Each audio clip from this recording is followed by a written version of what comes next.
Assalamualaikum warahmatullahi wabarakatuh. Waalaikumsalam warahmatullahi wabarakatuh. Bagaimana cara membayar utang puasa yang pernah ditinggalkan karena waktu hamil dan menyusui? Apakah cukup membayar fidyah atau dengan qadha puasa? Jawabannya yang benar dengan qadha puasa. Sehingga orang yang punya utang puasa karena hamil dan menyusui, maka nanti dibayar dengan qadha puasa, bukan dengan bayar fidyah. Qadhae kapan, Pak? Ya, ketika memungkinkan. Bar hamil, menyusui. Hamil lagi, menyusui lagi. Terus hamil lagi, menyusui lagi. Rata uleren. Qadhanya ya ketika memungkinkan. Begitu dia hamil, menyusui, bayinya memungkinkan untuk disambi poso, maka puasa sambil menyusui. Ya. Bisa nggak? Apakah menyusui itu membatalkan puasa? Tidak. Sehingga bisa dilakukan seperti ini.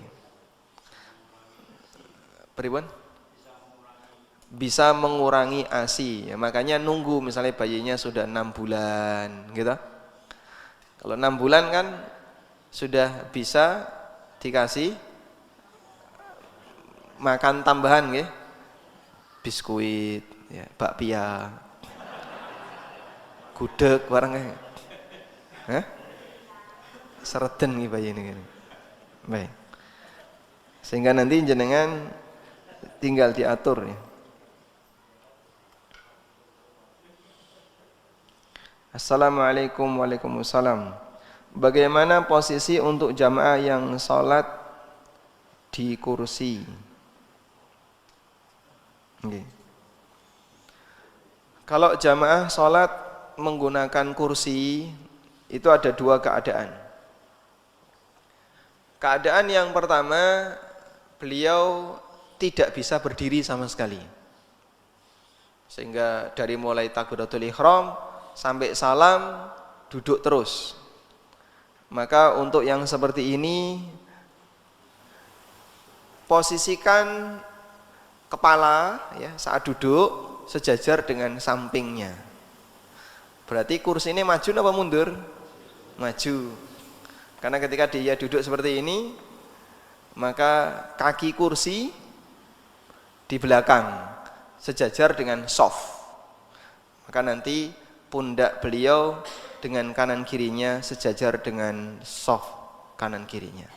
Itu kalau dari awal duduk. Yang kedua, jika beliau bisa berdiri, tapi tidak bisa turun rukuk atau sujud. Nek medun ra iso munggah. Maka beliau ketika sholat berdiri. Kemudian saat mau rukuk, duduk. Terus rukuk sambil duduk. Dalam posisi ini, maka saat berdiri sejajar dengan yang lain. Saat berdiri sejajar dengan yang lain. Bukan di depan gitu ya, tapi sejajar dengan yang lain. Berarti kursinya ditaruh mana?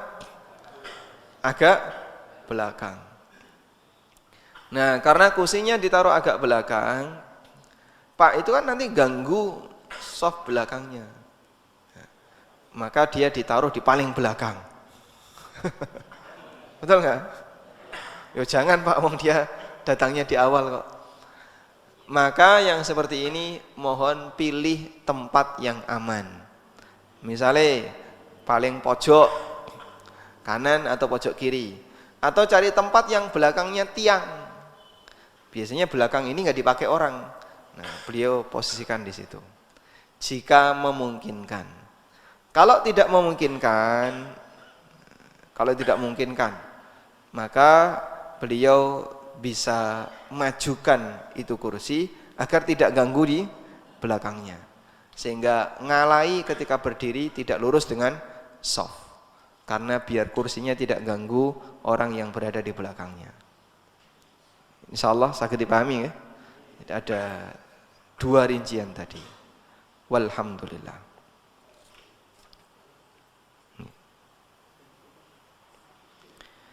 Assalamualaikum. Waalaikumsalam. Maaf di luar tema, nggak jadi. Gimana? Dibaca nggak?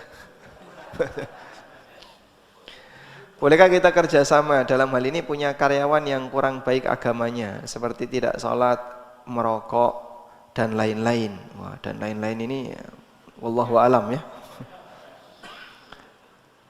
Sedangkan dalam pekerjaan kita membutuhkannya, untuk mencari penggantinya masih sulit karena bidang pekerjaan khusus. Ya insya Allah kalau jenengan masih butuh ya silahkan dipertahankan sambil nanti diarahkan sehingga dia bekerja sekaligus dikasih pendidikan.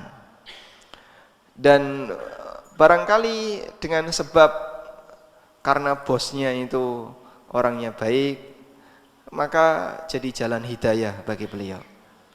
Sehingga ini karyawan nanti dikasih arahan, dijak pengajian, datang ke masjid dan seterusnya. Lama-lama semoga beliau terpengaruh untuk jadi orang baik. Ada banyak sekali bos yang sadar pendidikan, terus ngundang ustadz ngisi pengajian. Ya mungkin tahap awal tinggal turu, tapi lama-lama nanti dia terpaksa mendengarkan. Suwe-suwe akhirnya karyawan tadi jadi ustadz. Masya Allah. Karena sering mendengarkan pengajian ustadz. Bisa jadi. Dulu Ibnu Abbas itu punya seorang budak nakal, gak gelem sholat, senengane ya ning pinggir dalan. Namanya budak kan tawanan dari orang kafir. Namanya Ikrimah.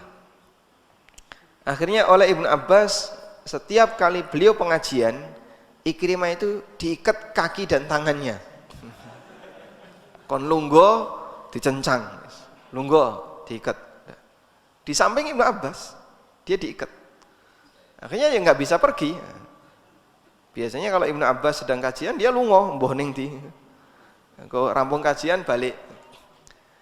Nah, dengan cara seperti ini terpaksa dia mendengarkan pengajian. Sampai Ikrimah jadi ulama. Makanya kalau jenengan baca tafsir Ibnu Katsir sering menyebutkan dari Ikrimah. Itu adalah mantan budaknya Ibnu Abbas. Sehingga para jamaah yang enggak mau mendengarkan kajian, begitu selesai sholat subuh langsung dikunci pintu masjidnya. Ora iso metu wis, barangkali ya mbok menawa suwe-suwe dadi ulama. Wallahu a'lam, demikian yang bisa kita bahas, semoga bermanfaat. Wassallallahu ala nabiyyina Muhammadin wa ala alihi wa sahbihi wasallam. Wa akhiru da'wana alhamdulillahi rabbil alamin. Wassalamualaikum warahmatullahi wabarakatuh.